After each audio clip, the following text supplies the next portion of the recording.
My name is Samara Whitlock. I'm 37 years old, an architect, and the kind of woman people call stable when they really mean the one who pays for everything. I'm also the mother of a 9-year-old girl who could have died because of a cup of tea. Back then, though, it was just another Saturday, just another dance showcase. Lincoln Community Center was buzzing like a beehive that morning.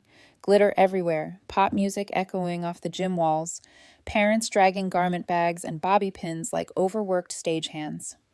They called the event Spotlight Dreams. One dancer from each studio would advance to the regional finals in Chicago, and everyone already knew it had come down to 2 girls. My daughter Katrina and my niece Sophie, my sister Laura's kid. Katrina was sitting on a folding chair backstage, legs swinging, sequin tutu catching every light. She was calm, the way only 9-year-olds can be calm, humming along to a song no one else could hear. Sophie, across the room, was practicing her turns like she was preparing for a world championship, jaw clenched, eyes locked on her reflection in a cracked mirror. Me? I was pretending to be relaxed. It's just a local showcase, I told my boyfriend Evan over text earlier that morning. Participation trophies and glitter, no big deal. He replied with a string of encouraging messages, the last one reading, "You know your mom and Laura will treat it like the Olympics, right?" He wasn't wrong. My mom arrived early, of course, carrying 2 identical stainless steel thermoses like they were sacred relics. She swept into the dressing room with that familiar aura of self-appointed importance. "I made them my special wellness blend," she announced, setting the thermoses down on the makeup table with a soft metallic clink. Chamomile and honey for clarity and calm. That had been her thing for years. Herbs, energy, balancing the chi, as she mispronounced it. She swore it brought positive energy, clarity, focus. No one argued with her. It was easier to drink the tea than to hurt her feelings. "This one is for Sophie," she said, touching one thermos, "and this one is for Katrina." She said it like she was administering Holy Communion. I was kneeling beside Katrina, fixing a loose sequin on her costume, my own nerves dancing more than she was. "Grandma's tea again," Katrina said, wrinkling her nose. "It tastes weird." "It's just for luck," I whispered, smoothing a curl behind her ear. "Humor her." Across the room, Laura hovered over Sophie like a helicopter parent on high alert, checking hair, makeup, shoes, tightening straps that didn't need tightening. "Laura, can you come here?" the instructor called, waving from the doorway. "Mom, my hair elastic," Sophie cried. I'm coming, Mom said, flitting between them and us, rearranging hair ribbons and straightening straps on 2 kids who just wanted to dance. The usual chaos. Kids darting in and out. Sequins on the floor like metallic snow. Someone yelling for safety pins. Someone else crying over the wrong shade of lipstick. Mom set both thermoses on the bench beside Katrina's bag and hurried over to help Laura with the hair crisis. I shifted some bags to make room for Katrina's warm-up jacket, nudging one thermos a bit to the left, the other a bit to the right. A tiny, meaningless movement in a sea of backstage madness. I didn't know I'd just moved the future. Mom came back moments later, cheeks flushed, breathing a little harder than usual. She picked up one thermos without even looking, unscrewed the lid, and poured some tea into the plastic cap. "Drink it, sweetheart," she told Katrina, her voice warm but trembling almost imperceptibly. "It's good for you." That's when I noticed her hand was shaking, not a little tremor, a noticeable, uneven tremor that made the tea ripple. "Mom, you're the one who needs it," I joked. "You're more nervous than she is." Her eyes snapped to mine, sharp and startled, like I'd caught her doing something she shouldn't. For a split second, the room seemed to hold its breath. Laura looked over, frowning. "Mom, sit down. You're going to work yourself up." "You're right," Mom said finally, but her voice sounded off. Too light, too forced. "Why not?" She glanced at the thermos in her hand, then, very deliberately, set it down and reached for the other one, the one farther away. Slowly, like she was choosing an apple at the farmer's market, she unscrewed that lid instead, poured a little into it, and brought it to her lips. She didn't offer that cup to Katrina. She drank it herself. I remember thinking it was odd, but I was too busy pinning a strap and double-checking Katrina's number tag to really process it. Back then, it was just another weird little moment with my mother. 5 minutes later, she was hunched over on the bench, her skin gone a sickly greenish gray. "Mom?" I asked, frowning. "You okay?" "Just dizzy," she whispered, her breath shallow. "Too much rushing." She tried to stand, her knees buckled. "Mom!" I grabbed her shoulders as she sagged against me. "Someone get help!" The dressing room exploded into frantic movement. "Get her water!" "Where's the first aid kit?" I'm calling 911, Laura said, already with her phone in hand, her voice shaking. Sophie, stay there. Don't move. While I held Mom upright, her fingers dug into my arm with surprising strength. Don't scare the girls, she mumbled. Please, don't scare the girls. Paramedics arrived, what felt like seconds later, but must have been closer to 5 minutes. They strapped her onto a stretcher, checked her vitals, asked rapid-fire questions that blurred together. What did she eat? Any medications? Any history of heart problems? She had tea, I said faintly. Her own herbal tea. She made it herself. They wheeled her out while Katrina and Sophie watched, eyes wide, frozen in their sequined costumes. Two children suddenly looking very, very small. Grandma will be fine, I told them, forcing a smile that didn't reach my eyes. She just got dizzy. You know how she is. Should we still dance? Sophie whispered. Yes, Laura said firmly. You've worked too hard. Grandma would want you to. Katrina looked at me, biting her lip. Mom? I swallowed hard. Go dance, baby. Everything's okay. The show went on. Music blaring, applause rising and falling, teachers calling names, life pretending to be normal. I sat in the audience, but barely saw any of it. My mind stayed in that backstage room, replaying Mom's trembling hands, the way she chose the other thermos, the way she looked almost afraid when I joked she needed the tea more than Katrina. Katrina danced beautifully. Sophie did too. When they called Katrina's name as the winner, the applause felt distant, muffled, like it came from underwater. My daughter's face lit up, eyes shining, cheeks flushed with joy. She clutched her little trophy to her chest, spinning toward me. I did it, Mom, she squealed. You did, I said, pulling her into a hug. I'm so proud of you. And I meant it. Pure, uncomplicated pride. Not smugness, not competition. Just love for my kid who had worked hard and shone on stage. I can't wait to tell Grandma, I added. She should have seen you. Later, after the chaos died down, I called Laura to ask about Mom. Congratulations, she said flatly when I told her Katrina had won. How's Mom? Should I come to Mercy General? No need, Laura answered quickly. Too quickly. It was just her blood pressure. She's fine. Resting now. Just her blood pressure. I glanced at my dance bag in the hallway, where both thermoses were buried under ribbons and costume pieces. Okay, I said slowly. I'll bring the girls home then. Katrina and Sophie fell asleep in the back seat on the drive to my place, their heads leaning against opposite windows, trophies between them. At home, I lined the thermoses up on the kitchen counter and told myself I'd wash them tomorrow. It was still just tea then, just a ritual, just Grandma being Grandma. I had no idea one of those thermoses held the evidence that would rewrite our entire family history. The next day, I went to Mercy General. Mom was propped up in bed when I walked in, pale but awake, her hair flattened on one side. The television played some muted daytime show in the background. Hey, I said softly, how are you feeling? Better, she said, smiling a little too brightly. Just blood pressure, getting old, you know. Her eyes didn't quite meet mine. Her fingers fussed with the blanket, picking at a loose thread like it was the most important thing in the world. Doctors say I'll be home soon, she added quickly. I overreacted. Your sister panicked. I nodded, but something felt off. The smile was stretched too thin, the voice too rehearsed. When I was a kid, Mom used to squint whenever she lied, like the light suddenly bothered her. She was doing it now. Okay, I said. I'll check in with your doctor, just to... Why? She snapped, her head jerking up. I blinked. Because I want to know what's going on.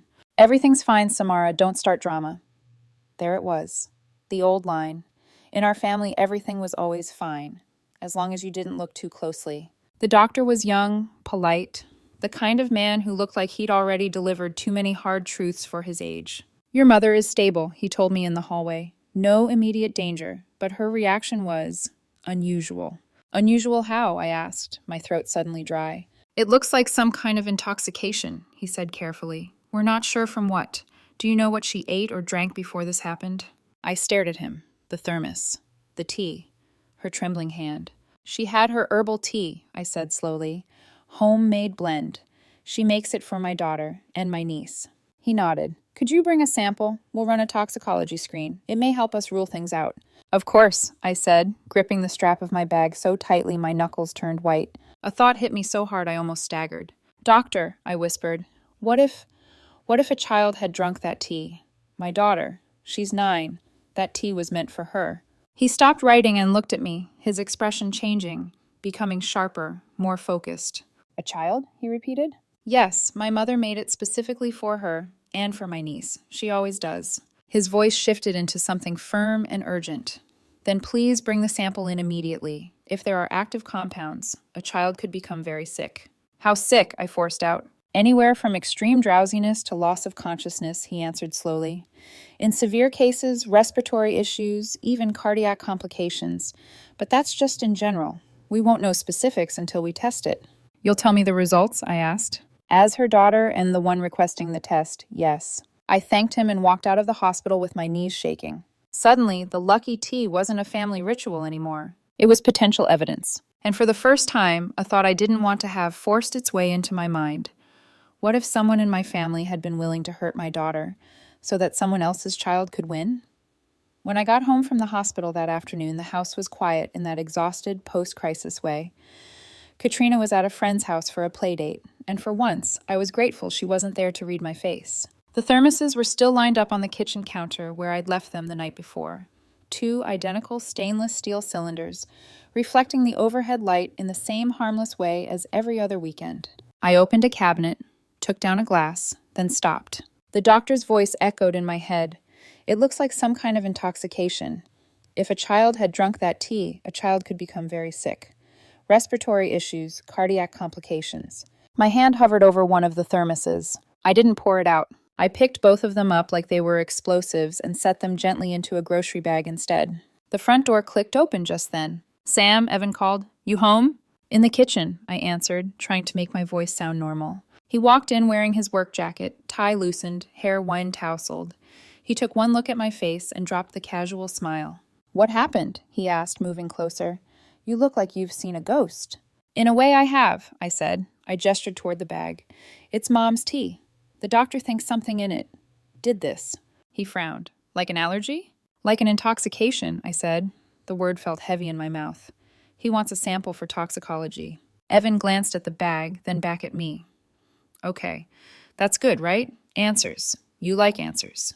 I almost laughed. Do I? He stepped closer, resting his hands lightly on my shoulders, searching my eyes. Hey, don't go to the worst-case scenario yet. It's your mom. She's obsessed with herbs, not poison. I know, I swallowed. I know what it sounds like. I just can't shake this feeling something is wrong. Something is wrong, he said gently. She collapsed in front of your daughter. Of course you're on edge. I nodded, but a knot in my chest wouldn't loosen. Samara, he continued, choosing his words carefully, whatever this is, you don't have to jump to, it's malicious. It could be a mistake, wrong dosage, interaction with her meds. His reasonable tone felt like sandpaper on raw skin. What if it's not? I blurted. What if it's not a mistake? He went quiet for a beat. Are you asking me if I think your mom would hurt Katrina on purpose? I stared at the thermoses. I'm telling you that if my daughter had drunk that tea, we might be planning a funeral right now. Silence sat between us. I think, he said slowly, that you should let the lab tell you what's in there before you burn your family to the ground in your head. I'm not burning anything, I said, my voice sharper than I intended. I just want to know what I'm dealing with. He raised his hands in surrender. Okay, then we go one step at a time. Take the tea to the lab. Talk to the doctor. No courtroom dramas in your head yet, okay? I nodded, but my mind was already staging trials. That night, after Katrina came home chattering about board games and cookies at her friend's house, I watched her breathe while she slept. Soft, steady inhales, the faint whistle she made when she rolled onto her back. Every now and then, the ghost of that honey herb smell drifted from the bag where the thermoses waited, and my stomach clenched. I dreamed of teacups and hospital monitors. The next morning, I drove back to Mercy General with both thermoses sealed in the grocery bag like contraband. The lab tech took them from me with gloved hands and a neutral expression. We'll log them under your mother's case, he said. Results usually take a couple of days. A couple of days, I repeated. Right. On my way out, I almost turned toward Mom's room, then stopped and kept walking. I wasn't ready to look at her and pretend everything was just blood pressure. Instead, I drove to her house. We both had keys.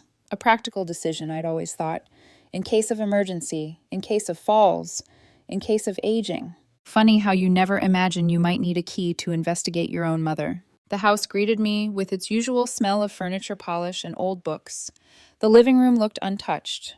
Throw pillows arranged just so, family photos lining the shelf, baby pictures of me and Laura, Christmas shots with Dad before the cancer, Sophie in her first recital costume, Katrina at 3 with cake icing on her nose. Family is everything, Mom used to say, smiling as she hung new frames. I headed for the kitchen. The air in there was different, sharper. It smelled faintly of medicine and dried herbs, the way it always had, but now that scent made me think of IV lines and monitors. Glass jars lined the shelves above the counter. Some had labels: heart health, sleep support, immune boost, all in Mom's neat script. Others were unmarked. Clear glass bodies with dark contents, as anonymous as strangers in a crowd. I opened one labeled chamomile. The smell was familiar, harmless. Another labeled lemon balm, earthy, calming. Then I saw it. A jar with no label at all, sitting just slightly apart from the others, as if by accident. I unscrewed the lid. The scent that hit me wasn't just herbal, it was sharp, metallic almost, like something chemical trying to hide inside leaves. My stomach twisted. Next to the jars, tucked into a small corner of the shelf, lay a spiral notebook with a soft purple cover. The kind you pick up for grocery lists, not secrets. I almost walked away. Then I didn't. I reached for it, opened the cover, and saw line after line of Mom's handwriting. Lists of herbs, dosage notes, and letters instead of names. Morning, 2 drops. Evening, 1. K, half dose. K. I stared at that single letter until it blurred. K could mean anything. Kid, knee, kidney, even some herb I'd never heard of. My rational brain tried to make excuses. But another part of me whispered, K for Katrina. My heart pounded in my ears. I turned the page. Dates marched down the notebook, month, day, year, with short notes beside them. Evening before, stomach upset next day. Morning of, dizziness, weakness, 24 HRs. Underlined twice, before performance, sleepiness. I didn't recognize the dates at first. They were just numbers. Then my brain matched them to memories. The spring showcase when Katrina woke up clutching her stomach and we stayed home, thinking it was food poisoning. The winter competition when she'd gotten so dizzy she could barely stand, and we chalked it up to nerves. The last date was recent. Very recent. Spotlight dreams. My fingers tightened around the notebook. For a moment, I couldn't breathe. No, I whispered to the empty kitchen. This could be anything. These could be her notes for herself, for some client. It doesn't mean what? That my mother had been taking notes on how sick my daughter got? I pulled out my phone with shaking hands and took photos of each page. Click, click, click. The sound was too loud in the quiet room. I put the notebook back exactly where I'd found it. Hands shaking, I closed the lid on the unmarked jar and set it down, aligning it with the others like nothing had been disturbed. For a moment, I stood in the doorway and looked at the kitchen as if I were a stranger. The lace curtains, the ceramic rooster cookie jar, the fridge covered in magnets from family trips I'd paid for. I'd always thought this room smelled like home. Now it smelled like a crime scene that hadn't happened yet. On my way out, my phone buzzed. A text from Laura. "How's Mom?" the message read. I stared at it, then typed, "Stable. Doctor says they're still running tests." 3 dots appeared, then disappeared. Finally. Don't stress her out. She doesn't need your questions right now.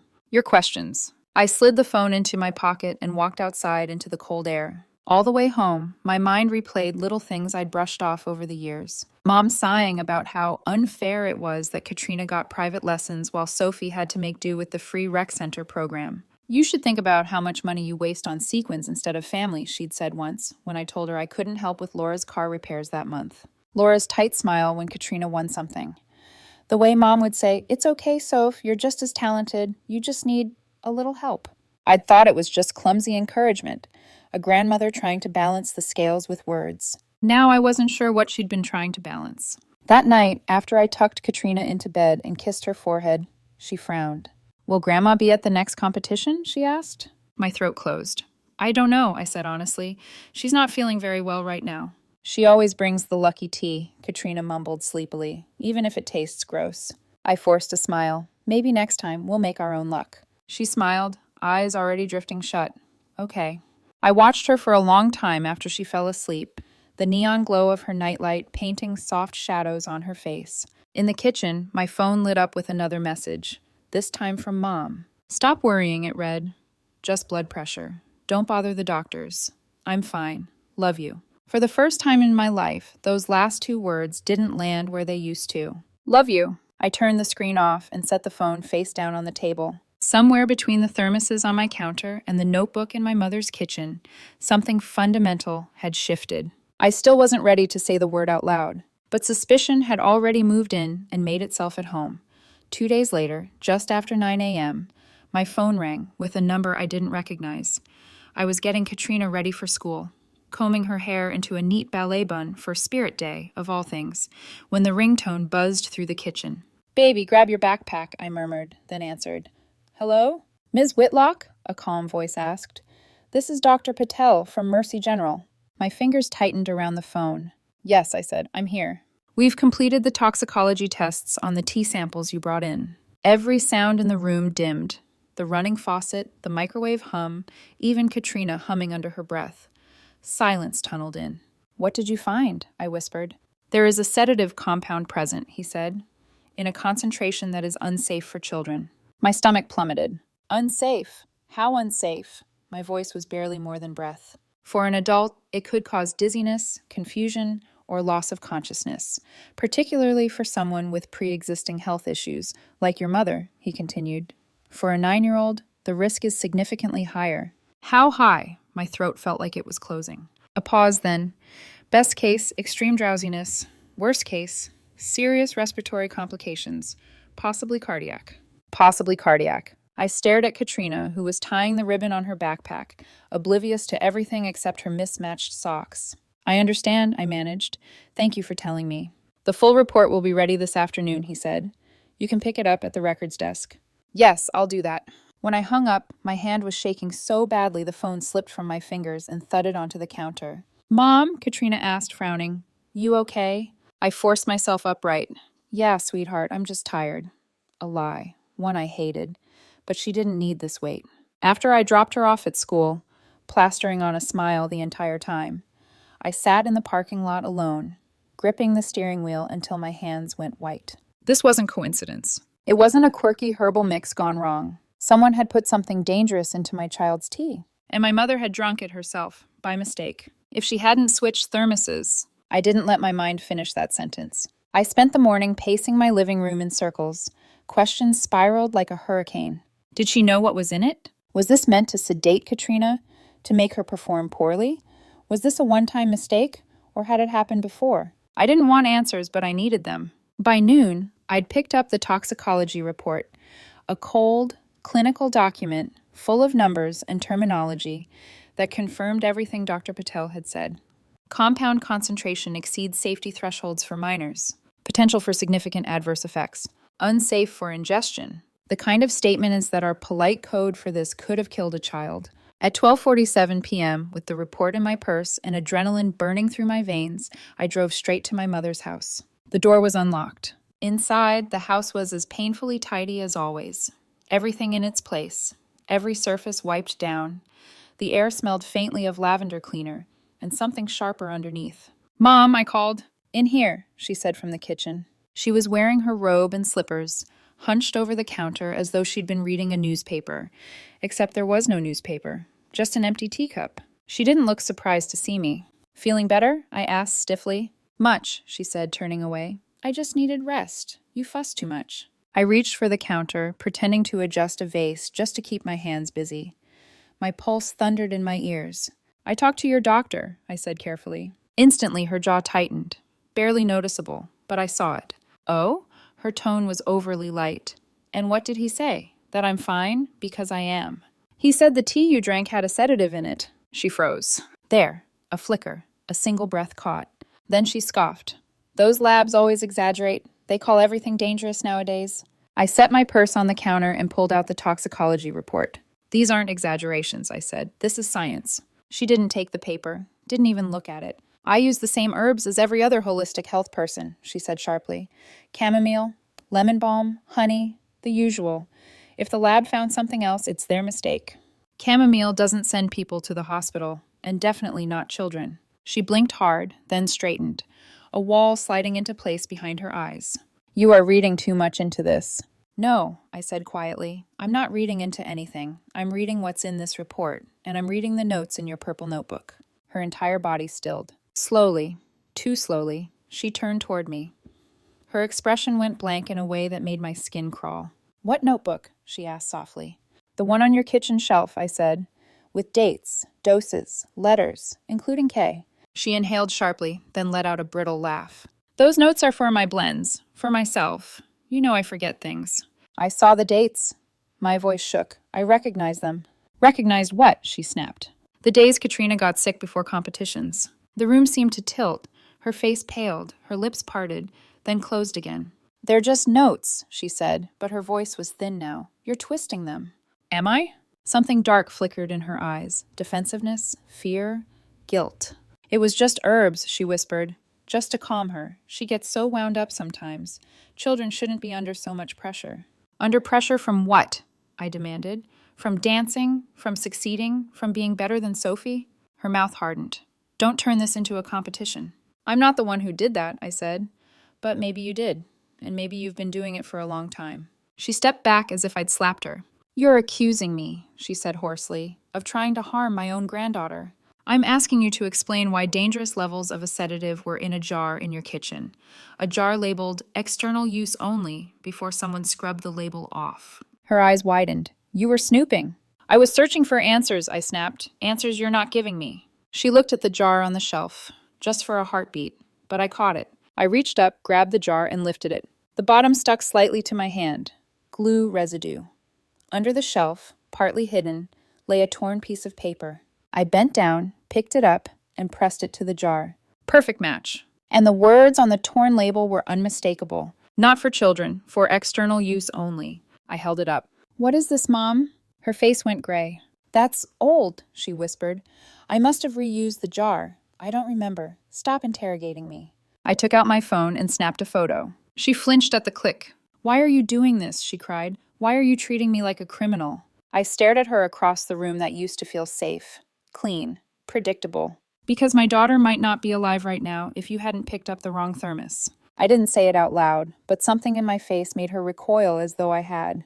Before either of us could speak, the doorbell rang. Mom tensed. "That's probably your sister." And it was. Laura walked in carrying grocery bags, smiling the brittle smile she wore during stressful family holidays. "Mom, how are you feeling?" she chirped, setting the bags down. "Alive," Mom muttered, "though your sister seems determined to put me in a grave." Laura's smile faltered as she turned to me. "What's going on?" I handed her the lab report. She skimmed it far too quickly to have actually read it, then straightened with a huff. "This is silly, Samara. Mom buys everything from the health store. You're blowing this out of proportion." She scrubbed the label off a jar that says external use only, I said. Laura didn't even blink. "She reuses jars. It's not a crime." "And these notes?" I pulled up a photo of the notebook. "These dates. These effects." Laura's jaw tightened. "Her herbal notes don't mean anything." "They match the days Katrina got sick," I said. "Exactly." For the first time, Laura's eyes flickered, a flash of something like panic. Mom sank into a chair, breathing heavily. "I never meant harm," she said, voice cracking. "I was helping, calming. Children shouldn't be so competitive." "You were drugging my child," I whispered. "No," she cried, eyes wide. "No, just soothing, a small amount. Safe. I didn't think—" "You didn't think," I echoed, "or you didn't care." Laura stepped forward, voice rising. "Stop it, Samara. You're twisting everything." I stared at the two of them, my mother pale and trembling, Laura shielding her like a bodyguard. And something inside me broke with a clean, silent snap. I didn't scream, didn't cry. I simply picked up my purse, slid the notebook inside, and said, "I'm taking this to someone who can read exactly what it means." Mom gasped. "You're going to the police? Your own mother?" "I don't know," I said honestly, "but someone needs to know what was in that tea." "Samara," Laura hissed, "if you walk out that door—" "I'm not accusing anyone," I said quietly. "I just won't let this happen again." Then I left, and no one tried to stop me. I didn't cry on the drive to the police station. I thought I would. I thought the weight of what I was doing, turning over evidence against my own mother, would crush me.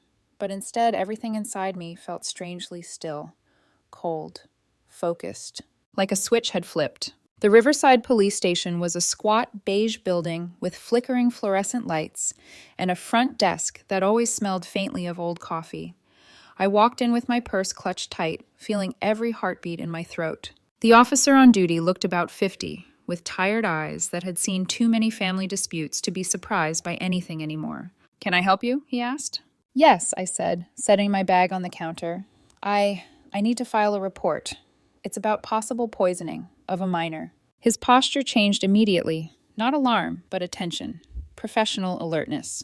Come with me, he said, motioning toward a small interview room. The room was simple: metal table, 2 chairs, a camera in the corner. I sat down, the toxicology report, photos, and notebook heavy in my purse. Start from the beginning, the officer said gently. And so I did. I told him about the dance showcase, the thermoses, my mother collapsing, the toxicology results, the unlabeled jars, the notebook with initials and dates that matched the days Katrina had been mysteriously sick before competitions. He didn't interrupt, didn't judge, didn't make me feel foolish. When I laid everything out on the table, the report, the printed photos, Mom's notebook, he examined each piece slowly, his expression growing increasingly serious. And the child who drank none of this tea, he said carefully, is your 9-year-old daughter. Yes. He looked up at me. But your mother did drink it, correct? Yes, I whispered, by accident. Which suggests, he said, tapping the toxicology page, that the dose was intended for someone else. Someone smaller. Someone more vulnerable. Someone who danced against Sophie. He didn't say it aloud, but his eyes did. We'll open an investigation, he said, gathering the documents. This is not a small matter, Ms. Whitlock. You did the right thing coming here. The words should have brought relief. Instead, they sliced through me. When I stepped outside into the parking lot, the cold air hit my face, and I realized my hands were shaking uncontrollably. Not from fear, but from disgust. Disgust at the lengths envy can travel. Disgust at the idea that love can warp into something poisonous. Disgust that blood ties don't guarantee safety. Sometimes, they're the threat. When I got home, the house felt different, quieter, emptier. Not in a peaceful way, in a way that made the walls seem to lean back from me, waiting to see who I'd become after crossing a line no one wants to face. I put away the groceries, wiped the counter, folded Katrina's jacket, mundane tasks that felt like they belonged to a stranger. My phone buzzed. Laura, I ignored it. Buzz, buzz, buzz. I let it ring until it stopped. Then it rang again. This time, Mom. I didn't pick up. I couldn't. Not yet. That evening, after I tucked Katrina into bed and watched her drift into soft, rhythmic breathing, I sat at the kitchen table and opened my banking app. For years, I had been slipping financial help to both Mom and Laura without thinking, covering Mom's property taxes, paying her supplemental health insurance, sending grocery money that was really mortgage money, paying for Laura's car transmission after it died on her way to work, transferring a few hundred here and there whenever Sophie's dance costumes were too expensive this year. So I had told myself it was family. That's what family does. Now, looking at those numbers with new eyes, the truth hit me hard. I had been paying for the very people who resented me, propping up the same household that wanted my daughter to be less, financing the jealousy that poisoned everything it touched. My thumb hovered over the screen. Cancel autopay. I pressed it. Cancel monthly top-up. Pressed. Cancel utilities contribution. Pressed. There were no speeches, no dramatic confrontations, no teary why or how could you. Just cold, clean little clicks. For the first time in years, I felt a strange, quiet relief, like unclipping a weight I'd been carrying for so long that I'd forgotten it was there. The calls started the next morning. Mom, what have you done? They called me in. I'm being interrogated because of you. Undo this. Fix it. Laura. Are you insane? You know she didn't mean it. You're tearing this family apart. You need to retract the complaint before she has a heart attack. Not a single call contained the words, sorry, or we didn't realize, or let's talk honestly. Just panic, blame, demands. Hours passed. More calls, more messages. Eventually, I put my phone on silent and shoved it in the back of a drawer. 3 days into the frenzy, Evan sat across from me at dinner, stirring his pasta without eating. Sam, he began, carefully choosing each word, I support you, I do, but this investigation... I'm not backing out, I said quietly. I'm not asking you to back out, he said gently. I'm asking how far this is going to go. I mean, do you want your mother in prison? Do you want your sister cut out forever? What I want, I said, is for my daughter to be safe. He leaned forward. She is safe, now. But what happens when this becomes public? When your family fractures completely? What will Katrina think when she's older? I stared at him. She'll think her mother protected her. He exhaled slowly, rubbing his temples. I'm not against you. I'm not. I'm just trying to understand the end game. There is no end game, I whispered. Just truth. And if the truth destroys everything? He asked softly. I looked at him. This man who had been steady, supportive, reliable, and for the first time I saw fear in his eyes. Not fear for me. Fear of conflict. Fear of mess. Fear of being dragged into something bigger than he could fix. I'm not choosing this, I said, but I'm not covering it up. He nodded, but the silence between us was louder than his agreement. A week after the investigation began, the police started contacting potential witnesses, the dance studio, the teachers, even a couple of parents who had been backstage that day. Laura was livid. You're making us look like monsters, she spat during one of the voicemail tirades. Sophie is terrified. Mom is on edge every minute. You're doing this for what? Some misunderstanding? Some misunderstanding. I hung up before the rage in my chest could explode. On day 10, my phone rang again. A number I recognized. Detective Harper. I answered immediately. Ms. Whitlock, he said, we've reclassified your mother's case. My breath caught. To what? From accidental poisoning, he said, to intentional harm to a minor. My heart slammed into my ribs.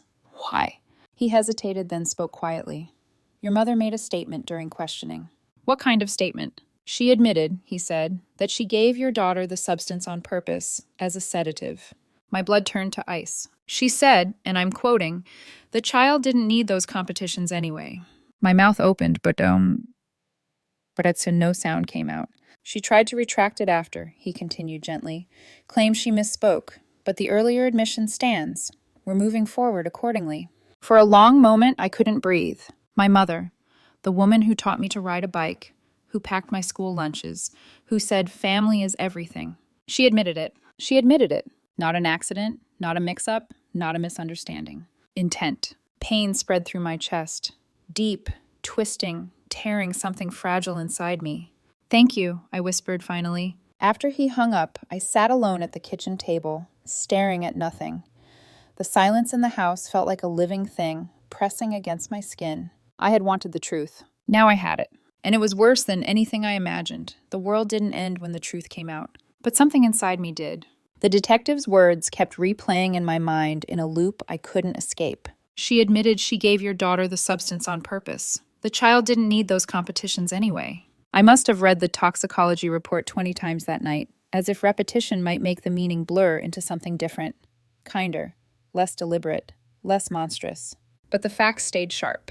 My mother didn't just poison herself by accident. She poisoned the tea intended for Katrina. And she had done it before.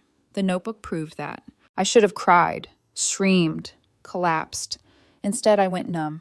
The next weeks moved like slow-motion scenes in a movie, the kind where the protagonist watches her life unravel from behind a fogged pane of glass. Mom wasn't arrested, but she was placed under a no-travel restriction. Detectives kept circling back for more statements, more documentation, more questions about Katrina's previous illnesses. Laura responded like a cornered animal. She called every day, or rather, she raged every day. Do you understand what you've done? She's old, Samara. She'll die if this goes to court. Congratulations. You've officially become the worst daughter on earth. Not once did she ask if Katrina was okay. Not once did she mention the tea. Not once did she express concern about the fact that our mother had confessed. Mom's calls were worse. Not angry, not hysterical. Manipulative. I only wanted to help. You've twisted this. If I get sick again, it'll be from the stress you caused. If I die, it's on your conscience. But guilt didn't land anymore. I had an image burned into my mind, Katrina asleep, small and safe, breathing evenly, unaware that someone who claimed to love her had been willing to sabotage her future and her health. Love wasn't always a shield. Sometimes it was the knife. The trial was scheduled 3 months later. I didn't want to go, but I had to. Not as a vengeful daughter, but as a mother protecting her child. Evan came with me. Our relationship had grown strained during everything. Not broken, not brittle, but thin enough that I could see daylight through it. He sat beside me in the courthouse hallway, his hand warm, but his posture stiff. Whatever happens, he murmured, you didn't cause this. I nodded, but the words slid off me like water on stone. Inside the courtroom, Mom looked smaller than I remembered. Deflated. Her hair was combed neatly, her cardigan ironed, but something in her eyes was hollow, like she'd spent months rehearsing a performance she hoped everyone would applaud. Laura sat beside her, chin raised defiantly, glaring at me as if I were the perpetrator. When the judge read the charges, intentional harm to a minor, I saw Laura grip Mom's hands so tightly her knuckles whitened. Mom never looked at me. Not once. The prosecutor presented the evidence. Toxicology reports. The unmarked jar containing the sedative, photos of the torn label, the notebook detailing doses and dates, recordings of her initial confession. Mom's attorney argued age, confusion, frailty, the desire to calm an anxious child, and misinterpreted notes. The prosecutor countered with professional calm. This was not anxiety relief. This was deliberate impairment. Mom cried at the appropriate moments, looked down when expected, shook her head like she couldn't believe her own actions. It was a restrained performance, familiar, practiced. At one point, Laura put her arm around her as though shielding her from the cruelty of the world, shooting me a glance filled with something between hatred and disbelief. I didn't look away. The judge considered the arguments for a long time. When the verdict came, it wasn't shocking, but it still felt like someone pushed a fist through my ribcage. 2 years probation, mandatory psychological counseling, a restraining order requiring zero contact with Katrina. No jail time. Age and health had spared her. She bowed her head as though she were grateful. Laura exhaled shakily, glaring at me like I had sentenced Mom. I didn't cry, didn't shake, didn't move. My heart had already broken long before the judge's gavel struck. Outside the courthouse, Evan and I stood under a gray sky. Clouds hung low, heavy with rain that wouldn't fall until evening. The kind of sky that made the world look washed out and tired. You did what you had to do, he said softly. Did I? I whispered. He squeezed my hand. Yes. But I could tell he wasn't sure, and some part of me wasn't sure about him anymore either. When we got home, Katrina ran into my arms as though nothing in the world had changed. And somehow, that made everything hurt more. Her innocence, her trust, her belief that adults meant safety, not danger. I hugged her tightly until she squirmed and laughed. Mom! You're squishing me. I loosened my grip, kissed her hair, and whispered, You're safe. That's all that matters. She didn't know what I meant. Someday she might. But not yet. Not now. The aftermath was strange and silent. Mom stopped calling, partly because of the restraining order, partly because she'd finally run out of excuses. Laura, however, never stopped blaming me. She told relatives, neighbors, and anyone who would listen that I'd destroyed the family, that I'd exaggerated, that I'd been jealous, delusional. But rumors didn't cut as deeply as they used to. I had the truth, and truth, once exposed, can't be shoved back into the shadows. I didn't grieve the way I expected. What I mourned wasn't my mother. It was the fantasy of the mother I thought I'd had. That woman didn't exist anymore. Maybe she never had. 3 months after the sentencing, I found myself sitting alone in the kitchen late at night. The house was quiet, except for the hum of the refrigerator. On the table beside me was a photograph I'd come across while folding laundry earlier, an old snapshot from a family picnic. Mom in sunglasses, laughing. Laura feeding Sophie grapes. Me holding a toddler-aged Katrina, both of us sticky with popsicle juice. We were all smiling. Happy. Normal. I stared at that picture for a long time, searching for signs. Cracks, shadows, anything to indicate the darkness that would surface years later. There were none. Sometimes monsters don't look like monsters. Sometimes they look like family. The realization didn't bring comfort, but it brought clarity. And clarity was enough. 1 year later, my life looks nothing like it used to. It's quieter, simpler, smaller in some ways, but warmer, safer, and honest in ways it hadn't been for decades. I moved Katrina and myself into a 2-bedroom apartment across town, away from the neighborhood where everyone knew us as the Whitlock Women, a label that once felt like legacy, but now felt like a set of rusted chains. Our new place is sunny, with wide windows and floors that creak in the middle like they're telling secrets. No herb jars in the cabinets, no lucky tea on the counter, no whispered warnings disguised as grandmotherly concern. Just space, just air, just us. Katrina flourished in the months after the trial. Her teachers said she smiled more, danced more freely, asked fewer anxious questions. She never mentioned the thermos, or grandma, or the hospital. It was as if her young mind had instinctively put the whole nightmare in a locked box and pushed it to the farthest corner. Children can sometimes heal faster than adults, maybe because they haven't learned yet how to hold on to pain. She twirled through our living room one evening, hair loose, socks sliding on the floor, laughing so hard she nearly fell over. "Watch this spin," she yelled. I watched. I clapped. and I blinked hard to stop my eyes from stinging. Every turn she made was a reminder of what almost never happened. Every giggle was proof she'd survived something she never should have faced. Evan and I lasted another few months after the trial. We didn't explode, didn't fight, didn't shatter dramatically. We simply thinned. There were too many silences, too many careful questions, too much hesitance in the way he reached for my hand, as if he wasn't sure whether to hold on or let go. One evening he said, "I feel like you're 1,000 miles away, Sam." And I realized the distance wasn't temporary, it was structural. He was a good man, kind, loyal, but his life had room only for manageable problems, things that could be patched, soothed, compromised. The darkness that had crept into mine wasn't something he knew how to stand beside without shrinking. We ended things gently. He hugged me goodbye and said, "I hope you find peace." And I said, "I hope you find someone who doesn't come with this kind of storm." We parted with gratitude, not bitterness. I still think that was the right ending. As for Mom, her house stands as it always did, but the inside is reportedly dim, cluttered, and quiet. She's alive, she's on probation, she's angry, not at herself, but at me. She tells neighbors she was framed, that I destroyed her reputation, that I ruined her twilight years. I don't respond to any of it. I don't know how to. And the restraining order keeps her away from Katrina, which is the only outcome that matters to me. The last piece of news I heard, through a cousin who still sends me the occasional update, was that Mom refuses to discuss therapy. She misses appointments, claims the doctors don't understand real holistic medicine, claims she's fine, but she isn't fine. And I no longer try to fix that. Her illness, emotional, psychological, whatever name it deserves, is hers to carry. I've set mine down. Laura and Sophie moved out of Mom's house a few months after the trial. Their relationship is strained, according to rumor. Neighbors whisper about yelling behind closed doors, about Sophie quitting dance altogether, about how she refuses to even look at a costume. Envy always demands a price. Sometimes that price is everything. Laura still blames me for her mother's ruination. But blame doesn't land anymore. It just floats past me like smoke. One Sunday afternoon, a year to the week since that awful showcase, I found Katrina in front of the hallway mirror, practicing her turns again.